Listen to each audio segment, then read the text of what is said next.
নমস্কার বন্ধুরা, এটা একটা প্রেসক্রিপশন যেটা একটা রাস্তার ছোট্ট বাচ্চা কুকুর। দেখো, এই হঠাৎ করে 15 দিন আগে আমার বাড়ির দরজার সামনে আসে। তারপর আমি ওকে খেতে দিই এবং ওর একটা সুন্দর নামও দিই, ঘন্টু। জানো, হঠাৎ করে দেখি ওর চোখটা এরকম হয়ে গেছে আজকে 6 দিন ধরে। দেখে আমার এত খারাপ লাগছে, আমি সময় পাচ্ছি না। কিন্তু আজ না পেরে পারলাম না, খুব খারাপ লাগলো। ওকে রাত্তির করে আমার বাড়ির ভেতরে ঢুকিয়ে রাখি, কারণ আমারও খুব কষ্ট লাগছে ওকে দেখে। তো আজকে আমি সরকারি হসপিটাল, আমাদের এই পর্ণশ্রী এলাকায় বেহালার, আমি নিয়ে যাই। ডাক্তারবাবু বলেন যে আমার মনে হচ্ছে ও ব্লাইন্ড হয়ে গেছে। তো ঠিক আছে, আমি আপনাকে 10-15 দিনের এই ওষুধগুলো দিচ্ছি, আপনি খাওয়ান। তারপরে আমি আপনাকে চোখের একজন আই স্পেশালিস্টের কাছে পাঠাবো।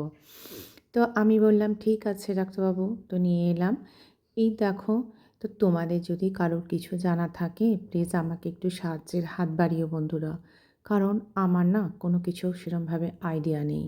তাই জন্য আমি তোমাদের এই ভিডিওটা করলাম, তোমাদের সাথে শেয়ার প্লিজ জানিও।